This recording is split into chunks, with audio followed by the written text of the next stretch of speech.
赏花宴上，我被人下药，与马夫行了苟且之事，沦为京中笑柄。爹气得与我断绝了关系，儿娘本就体弱，伤心之下没几日便去了。下葬这日，未婚夫高调将聘礼抬了回去，还扬言与我这当父再无瓜葛。当日他就带着双倍聘礼求娶尚书府千金谢希玉，我心如死灰，跪别父亲，本打算随娘而去。后来是新科状元程飞然将我从湖中救起，他说心悦我良久，不在乎那些流言蜚语，只想娶我为妻。在他的陪伴下，我逐渐忘记那段伤痛。可就在成亲当日，我无意间听到了他与友人的对话。当初你为了谢希玉给他跟那马夫下药，是不是太狠了点？如今他娘没了，爹还不认他，这辈子算是毁了。程飞然淡然道，只要希玉能如愿嫁给小侯爷，再狠心些又何妨？左右我也遭到了报应，下半辈子都只能跟他绑在一起了。大家好，欢迎收看达达听书。我站在门外，听着里面二人的对话，身子蓦地僵住。我用力掐紧手指，手心处传来的阵阵刺痛，告诉我这是真的，并不是梦。与程飞然对话的人是宫中的宋御医，也是程飞然的至交好友。他叹息一声说，当初我若是知道你跟我要那药是为了给齐莺莺跟马夫用，我说什么也不会同意的。顿了顿，他有些于心不忍地劝道，齐莺莺是个好姑娘，还因你受了那么多苦楚，你们如今既然都要成亲了，还是好好待她吧。程飞然沉默半晌，道，我会用下半辈子来补偿她，保证她衣食无忧。只不过我答应了希玉，这辈子不会碰旁的女人，这件事还需要你来帮忙。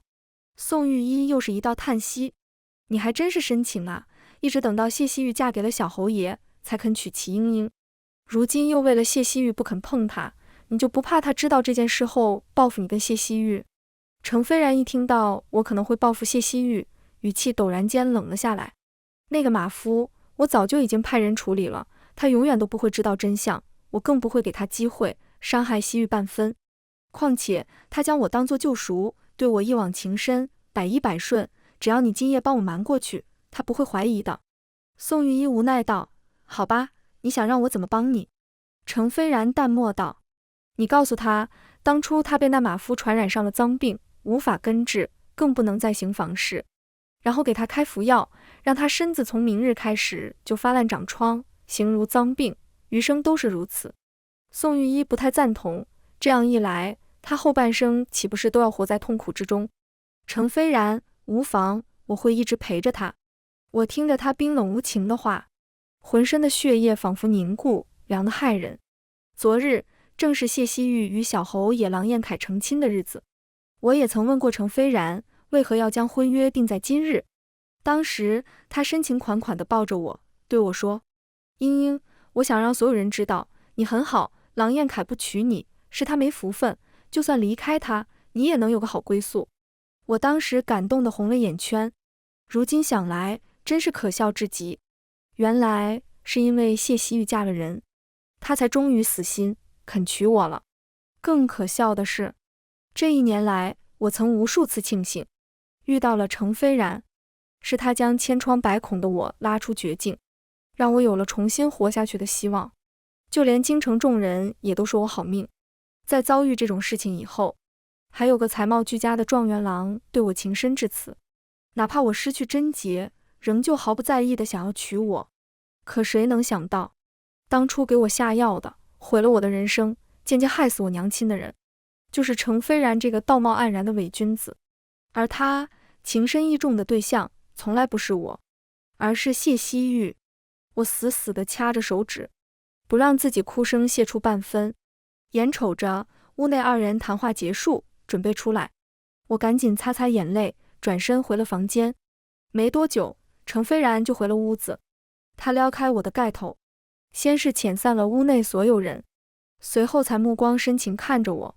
在看到我眼周泛红时，微微蹙眉，心疼道，怎么哭了？可是那些长舌妇人又在你耳边说了什么？我看着他这副虚伪的模样，心中一阵作呕，但想到我这一年来的苦楚，想到娘亲的惨死，我还是将这股翻腾的情绪压了下去。如今还不是撕破脸的时候，我会一点一点的让他百倍偿还。我垂眸落寞地说，没什么，只是有些想我娘了，娘到死都还在担心着我。可惜我没用，查了1年多，也没查到当初害我的人，替我替娘报仇雪恨。夫君，你说我还能找到当初的罪魁祸首吗？说完，我抬眸，仔细观察着程飞然的脸色。程飞然机不可察地蹙了蹙眉，但很快恢复正常，将我揽入怀中，轻声安慰道：会的，茵茵，我会陪你一起找的。我攥紧拳头，说：夫君，你真好，若是将来我找到那人，我一定要将他跟他的同伙碎尸万段，以告慰我娘的在天之灵。你会帮我的，对吧？不知道是不是同伙2个字，让他联想到了谢希玉。他再也不能装出一副云淡风轻的模样，面色瞬间阴沉下来，搂着我的手也陡然用力收紧，力气大的仿佛要将我的腰勒断。直到我痛呼出声，他才恍然惊醒一般松开我，面带歉意地说：抱歉，夫人，我想到你这些日子的苦楚，一时没忍住。呵，说什么没忍住，不过是听说我想要报复他的心上人，急了罢了。光是说说就受不住了。程飞然，你们的报应可还在后面呢。我装作若无其事的模样，摇了摇头。有夫君陪着我，我不苦的。然后想到他方才说的话，主动地攀上他的脖颈，故意柔声说：夫君，我们歇息吧。果不其然，程飞然的脸色忽然变了，他将我的手拿了下来，一脸心疼地说：茵茵，我瞧你这几日脸色不是很好看，正巧我的好友宋玉一在府中参加我们的婚宴，我让他帮你把脉如何？我垂眸，压下心头的凉意，装作一副感动的模样：夫君，你真好。很快，宋玉一就走了进来，为我把脉后，他犹豫地看了程飞然一眼，见程飞然毫不犹豫地点头，才难以启齿地说：程兄，令夫人这脉象似乎是染上了花柳病。程飞然的脸色瞬间就变了，他用力一捶桌子，怒声道：我就说那马夫瞧着不甚干净的样子，真是害苦了我的茵茵，可惜被他逃了，不然我定要将他碎尸万段。我用力掐着自己的手指，装作震惊的模样，不可置信地瞪大双眼。宋玉一叹了口气，面带不忍：我给令夫人开个方子，只要日日服用，是有可能痊愈的。切记，此病会传染，万万不可行房事。程飞然面色沉重地点头。他走后，程飞然一脸心疼地将我抱在怀中，低声安慰：茵茵，别难过，我会陪你一起治病，直到你好了为止。我听着他的话，心中再也忍不住，冷笑了一声。没想到就连不想碰我，他都能这么冠冕堂皇地推到我的身上。当然，我也不想被这伪君子碰。为了不打草惊蛇，我仍旧装作一副感动的模样，含泪点头，心中却开始盘算着如何复仇。夫君，是我没用，我甚至都不能像个真正的妻子一般服侍你。程飞然摇头道：不可如此妄自菲薄，你也是被奸人所害，身不由己。茵茵，我并不在意这些，只要能跟你在一起，哪怕一辈子不能碰你，我也甘之如饴。程飞然为了让我看起来更像是得了脏病的模样，当夜就让人给我熬制了汤药，还要亲手为我喝下。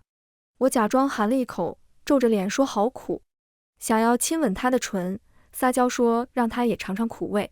结果程飞然吓得脸色大变，忙跟我说去厨房找些蜜饯来，就大步离开。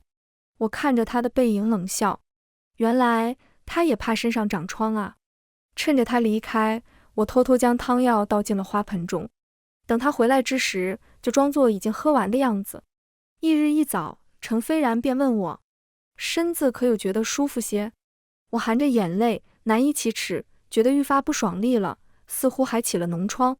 程飞然似乎松了一口气，随后道：昨夜宋兄与我说，这是正常现象，只要你每日都喝，是有可能会痊愈的。我温顺地点头。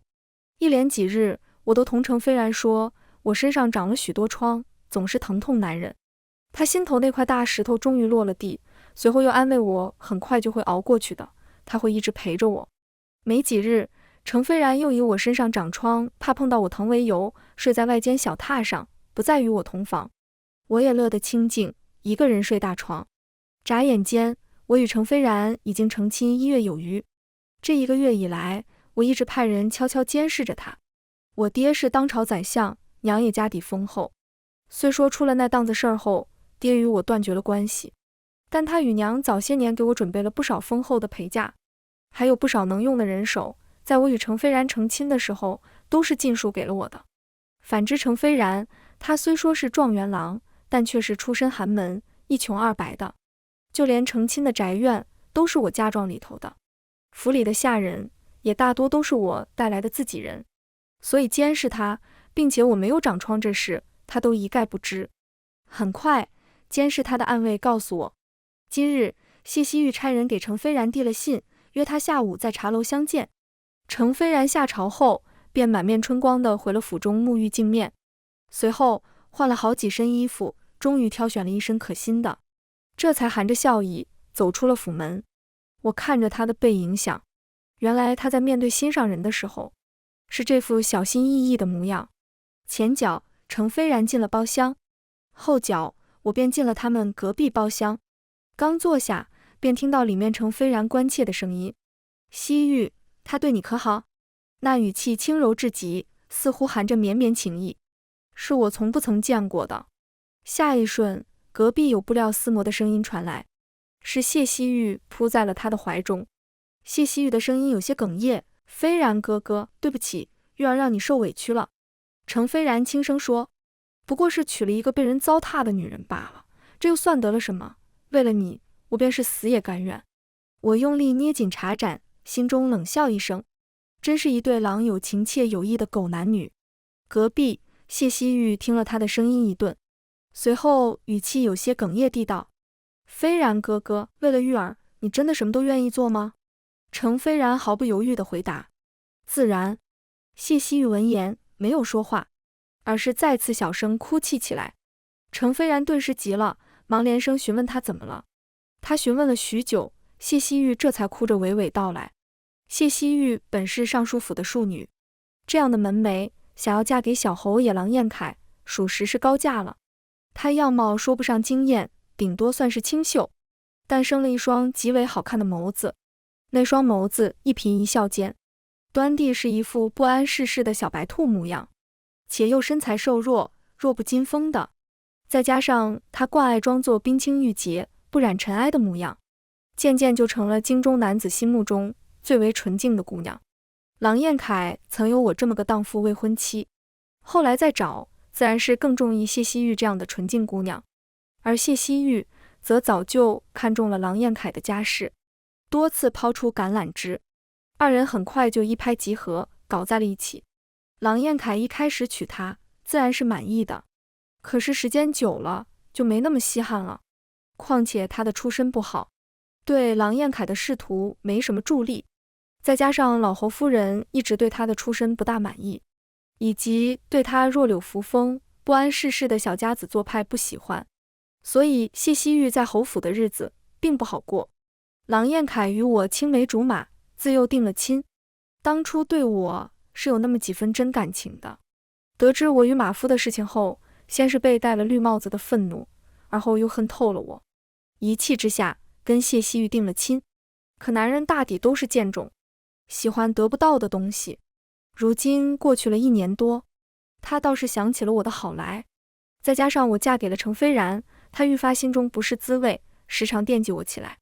谢希玉本就时常在老侯夫人那里吃挂啦，如今发现郎彦凯总是对着我的画像发呆，而且又随身带着我曾经送给他的香囊，且这1年来我总是让手底下的人放出消息，当初是被人陷害的，在追查当初害我的凶手。旁人瞧我自那件事后，与程飞然踏踏实实的过日子，并没有浪荡做派，便逐渐就信了我是被人陷害的事实。而且我名下商铺也被打理得井井有条，已然成为京城中最时兴的铺子。我爹虽然生我的气，可是在仕途上也经常提拔程飞然，并且有我丰厚的嫁妆做后盾，程飞然的日子也越过越顺遂。京中对我的风评已经逐渐好转。明里暗里地说，当初郎彦凯要是娶了我，可比娶谢希玉这个花瓶好多了。且谢希玉长得也顶多算是清秀，比之我相差甚远。就连老侯夫人跟郎彦凯也总是在谢希玉面前说他不如我。久而久之，谢希玉心中的怒火与恨意早已按捺不住，他想让1年前的事情再次重演一遍，并且这次仍旧是想让程飞然帮忙。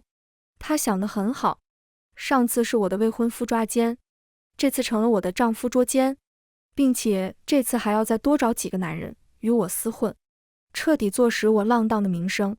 到了那时，所有人都会唾弃我，也不会再有人说他不如我，而郎彦凯跟侯老夫人也会彻底对我断了念想，不会再觉着他不如我。末了，他扯着程飞然的袖子，软软的撒娇：“飞然哥哥，求求你了，再帮我最后一次可以吗？如今我在侯府过的日子真是生不如死，若是连你都不帮我，我真不知道该如何办了。”谢希玉见程飞然不说话，流着眼泪难过道：“飞然哥哥，难道就连你也觉得齐英英比我好吗？你是不是不再喜欢我，而是喜欢上齐英英了？那我活着还有什么意思？不如从这跳下去，淹死在湖中算了。”他哭得梨花带雨，十分凄惨。程飞然叹息一声，忙心疼地将谢希玉揽入怀中。希玉，这世间女子，便是全都加在一起，在我心中也抵不上你半分。你怎可说这些话伤我的心？你可知道，我娶齐英英都是为了你，并且婚后我一直在为你守身如玉。程飞然说着，就将他与宋玉一合谋给我喂药，让我假装染上花柳病的事情跟他说了。谢希玉哭声一顿，随即哽咽着开口：“飞然哥哥，我就知道这世上只有你是真心待我的，若有来生，我定会嫁给你，做你的妻子。”二人温存了约莫2刻钟的时间，才再次商量起来如何让我再次身败名裂。半月后，是当今皇后的亲娘荣国公老夫人的生辰。荣国公老夫人一向喜欢礼佛，每年生辰都会去郊外的同音寺中烧香。到那时，京中大数的达官贵人都会前去为荣国公老夫人贺寿。届时，程飞然会带我一同前去，然后悄悄给我跟几个和尚下药，让我们在光天化日之下，寺庙的竹林中行苟且之事。他再带人去捉奸。我身上的脓疮一看就是花柳病，届时让所有人都看到我得了脏病，还跟几个和尚在佛修之地行这等事，那我这浪荡妇人的名声，就算是跳进黄河，也彻底洗不清了。我听得心头火气直涌，连喝了2盏茶，才堪堪压下心头的愤怒。真是好歹毒的计谋！一则在寺庙之中做出这等事，我的脏污之名只会更甚；二则荣国公老夫人身份尊贵，我在她生辰上闹出这种事，无疑是对她不敬，绝技不会有我的好果子吃。他们这是想要再逼死我一次。后来丁烧的暗卫告诉我，程飞然很快就走了。谢希玉是在他离开半刻钟后从包厢里出来的。出来之时，他还面色绯红，双眸湿润，可想而知二人在里头都做了些什么。真是好一个冰清玉洁的女子。回到府中，已经是暮色时分，程飞然早已回来，见我回来这么晚，他有些诧异。今日出去了？因着去年那件事，我每出去总是会叫人指指点点的，所以我鲜少出门，就连打理铺子也从不亲自去，而是叫掌柜的来府中回话。嫁给他这么久，我还是第一次单独出门。我点点头，同以前的闺中密友去茶楼喝了盏茶。刚从茶楼回来的程飞然听了我这话后，端着茶盏的手一抖，茶水打湿了他的衣摆。他脸色不太自然地问：“怎么想起来要去茶楼了？去的哪家？”我笑了笑道：“去的城西那家，都过去1年了，我总归是要走出来的，不能总逃避。”程飞然闻言放松下来，他与谢希玉私会那家是城东的茶楼。他朝着我温和笑笑：“如此甚好，那这段日子我陪你多出去走走吧，放松一下心情。”他对我出去乐见其成，这是怕我再次名声扫地以后没机会出门了吗？他倒是贴心。第二日，程飞然给宋玉一递了信，再次跟他要那些药。宋玉一回信劝他：程兄，还望三思。我看这1年来，齐姑娘对你情深意重，不仅将你家中打点得井井有条，人情往来上也事事仔细。你的仕途能如此顺畅，离不开齐姑娘与她娘家的帮助，与她相携一生，也不失为一桩美事。你又何苦总是惦念着旁人呢？你如此一来，她下半生便是彻底毁了。程飞然收到宋玉一的信后，气得摔了茶盏。很快，他就给宋玉一回了信：我堂堂状元郎，难不成还沾了他一个失身妇人的光了？你不必再劝我，若是你还当我是朋友，便将要给我。至于齐莺莺，她名声臭了也无妨，左右我也不会休妻，用下半辈子偿还她便是了。最后，宋玉一妥协了，差人将那药给他送了来，暗卫找人模仿了他们的笔记，偷偷将原信调了包，又将宋玉一给他的药也调了包。我看着2人来往的信件，忍不住冷笑出声。不会休妻，下半辈子偿还，他想的倒是挺美。我名声臭了，旁人也只是会同情他，他能再次接纳我不休妻，旁人更是会赞他一声情深意重，而我若是不知情，恐怕会被感动得一塌糊涂，下半辈子都活在对他的愧疚之中，用我的嫁妆无条件的贴补他，我爹也会看在我的面子上，更加提拔他。呵，什么好处都被他占了，世上怎么可能会有这么便宜的事儿？大约是为了弥补。接下来的日子里，程飞然下朝后总是会带着我出门，成衣铺子、首饰铺子、茶楼、酒楼、油壶，带我去了个遍。京中对于我们伉俪情深的传言越来越甚，甚至在荣国公老夫人寿辰前2日，我还碰到了1年多未见的小侯爷郎彦凯，他身边跟着谢希玉。看到我后，郎彦凯微微一怔，他出神地看着我，似乎想上前来应，却在下一瞬，他看到了站在我身旁的程飞然。很快，郎彦凯脸色变得有些难看。我垂眸，看到了他腰间的鸳鸯荷包，是我及笄那日送给他的。还记得他当时高兴得紧，自那以后，日日便佩戴在腰间。及笄里，他送我的是他亲手雕刻的玉佩，与他的是一对上好的玉质。他退亲那日，将那块玉佩要了回去。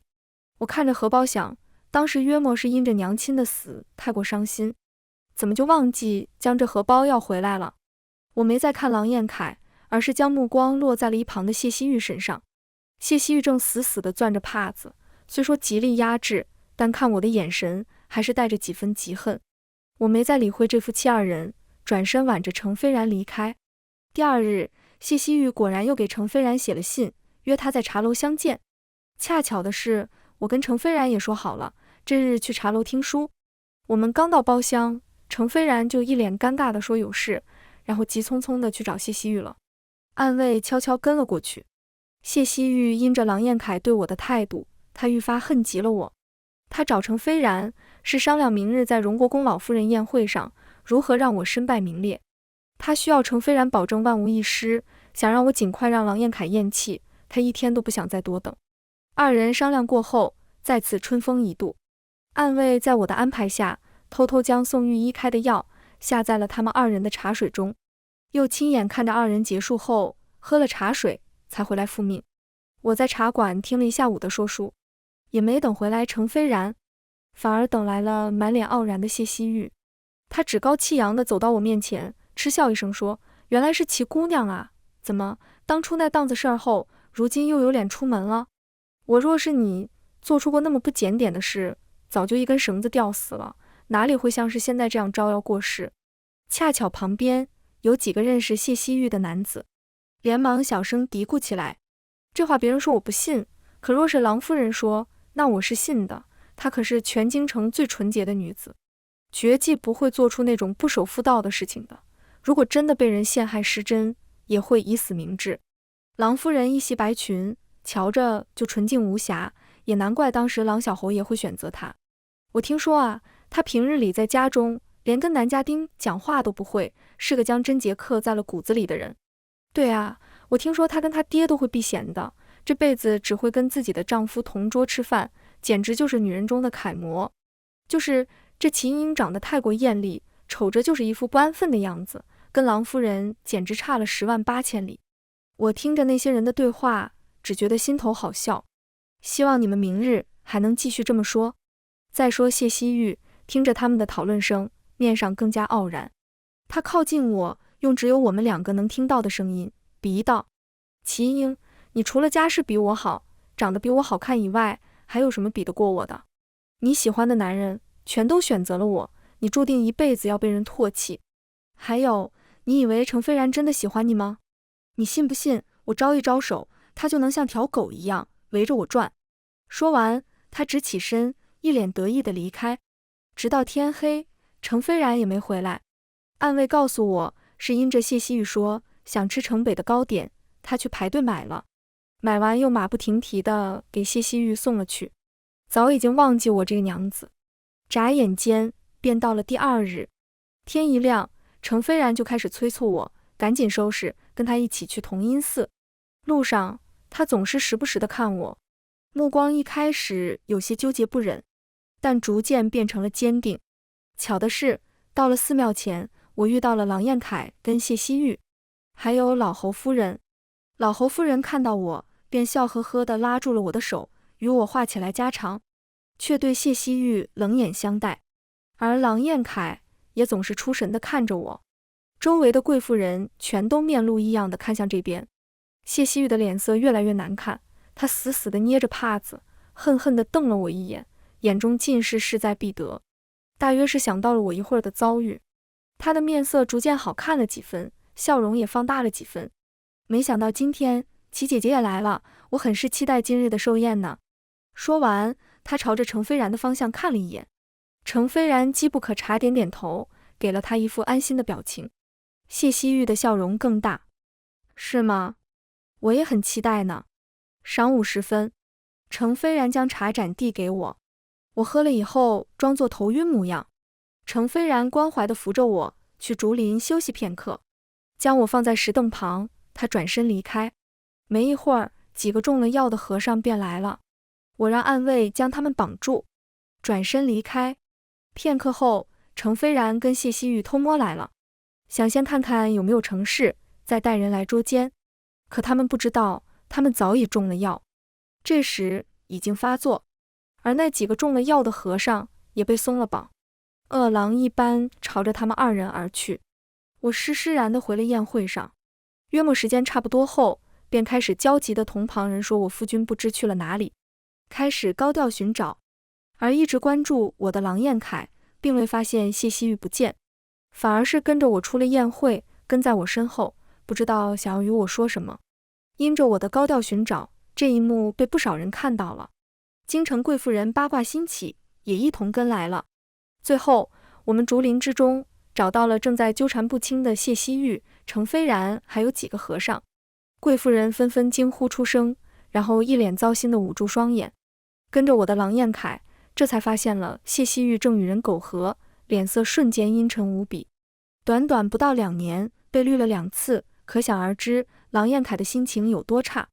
旁边讨论声此起彼伏地传来，那不是以纯净著称的谢希玉吗？他竟然做出这等事来，一个男子还不够，竟然还要找几个和尚，在佛堂圣地如此，简直有辱斯文。好一个纯净无瑕，女人中的楷模，真是笑死个人了。还有那个，不是齐英英的夫君程飞然吗？啊，他跟谢希玉的身上都是脓疮，显然是都染了脏病啊。这2人勾搭成奸，看来不是第一次了，也不知道是谁传染上的谁。说着话，有人还下意识地朝着我跟郎彦凯看过来，表情十分微妙。郎彦凯再也控制不住心中的愤怒，冲上去将这些人拉开，然后对着谢希玉拳打脚踢。你这个贱人！我装作一副大受打击的模样，白着脸愣在当场。半晌后，我掩面哭泣起来，难怪自打成亲后，夫君便一直拒绝与我同房，原来竟是如此。众人看向我的目光更加同情了。就在这纷乱的场景之中，一道少年声音传来，敢在我母亲生辰宴上如此放肆，统统拉下去。我随着众人的目光看过去，然后彻底愣住。少年皮肤黝黑，穿着一袭锦衣华服，他竟然是1年前那个马夫。原来程飞然派去追杀马夫的人并没有得手，他躲躲藏藏的，后来竟找到了自己的家人。原来他是荣国公老夫人17年前丢失的幼子。这么多年来，荣国公老夫人为了寻找幼子，没少费心思，更是常年吃斋念佛。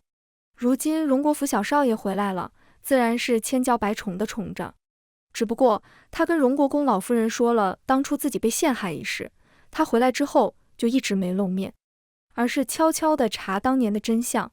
如今总算是有了眉目，荣国公府也打算趁着这次寿辰，正式将他介绍给大家，再洗清当初的冤屈。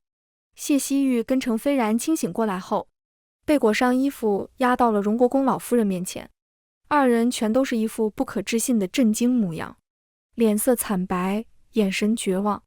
荣国公府小少爷上前一步，将当初程飞然陷害他的事情娓娓道来，还拿出了相应的证据，以及宋玉一、谢希玉跟这件事情的牵扯。我也红着眼说了程飞然在新婚夜让宋玉一给我把脉，说我被荣国公小少爷传染上花柳病，不跟我同房的事情。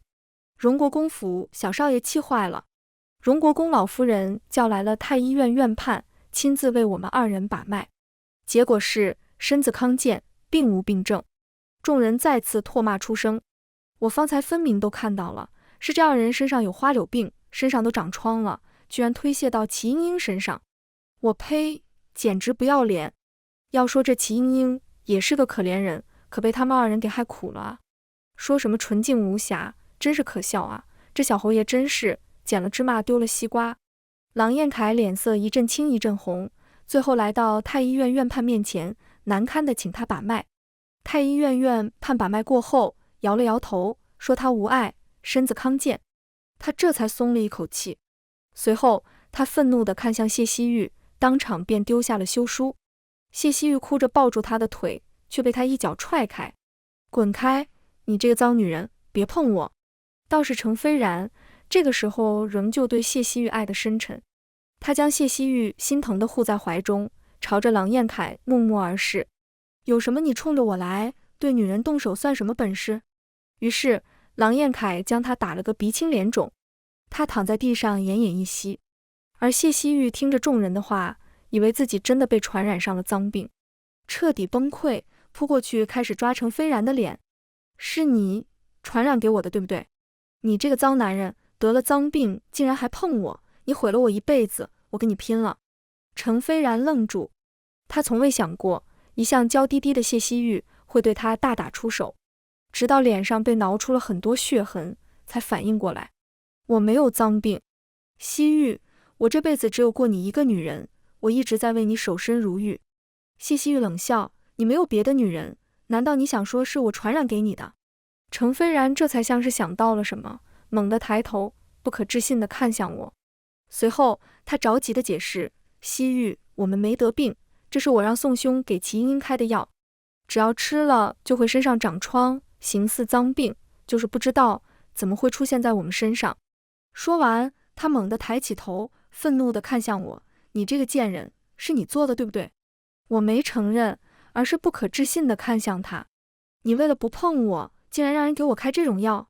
众人看向程飞然的脸色愈发的唾弃，程飞然跟谢希玉的名声彻底的毁了。谢希玉被休，谢家以他为耻，干脆跟他断绝了关系。一时之间，谢希玉成了无家可归的孤家寡人，而我也跟程飞然和离，回了娘家。我爹接我回去那日，眼眶红了许久。孩子，这1年多来，苦了你了。不苦，可幸的是，我找到了当年陷害我的人，澄清了我自己，娘在天之灵，应当能安息了吧。程飞然倒是个痴情种子，他最后将谢希玉接了回去。他本想风光迎娶谢希玉，但是奈何他一穷二白的，以前谢府风光全都靠我的嫁妆撑着，如今我的嫁妆都带了回来，他也就住回了他的小破院子，就连娶谢希玉也是草草了事。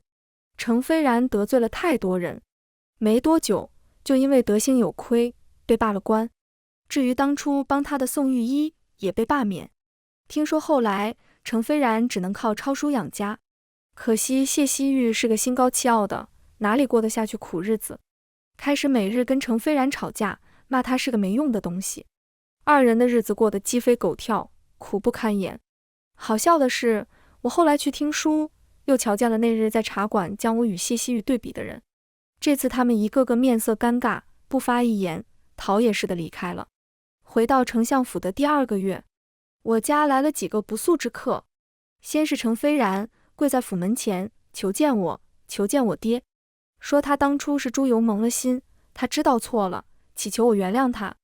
我本是他的妻，他不想同我和离，我并未理会他。没多久，郎彦凯与老侯夫人来了，他们是来下聘的，想与我再续前缘，被我跟我爹拒绝了，聘礼也尽数被丢了出去。听说郎彦凯离开的时候，程飞然还在门口跪着，他正愁没地儿撒气呢，走之前将程飞然打了个半死，才骑马离开。第2日，荣国公老夫人带着荣国公府的小少爷来了，二人也是来提亲的。老夫人说，我们当初二人也是阴差阳错，既然已经有了夫妻之实，且他与荣小少爷都很喜欢我，便想结了这桩亲事。我犹豫再三，仍旧拒绝了。我跟荣小少爷是个意外，我们都是受害者，且并无感情。经历这2次后，我更不想草草嫁人了。二人尊重我的决定，只不过在离开之时，荣府的家丁再次将程飞然打了个半死。他们走后，我爹问我可有打算，我笑了笑说，爹，人我已经嫁过1次了，以后不想再嫁了。我想去学习医术，看看我朝的大好河山。医术应当是用来救人，而不是用来害人的。我爹点点头，明日我去问问太医院院判，可愿意收徒。谢谢爹。我跟太医院院判学习了5年医术，准备离开京城那天，身后突然多了个小尾巴。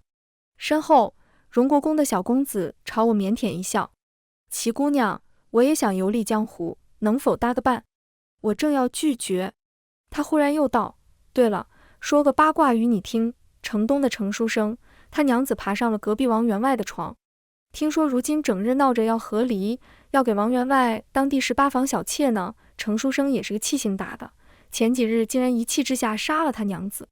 他说着摇摇头，打马来到我面前，又催促，快走吧，不然天黑之前到不了下一个镇子了。我骑马往前，一边走一边问他，后来呢？他笑着跟上来，后来啊，那程书生杀人的偿命，被判了秋后处斩。我点头，原来如此。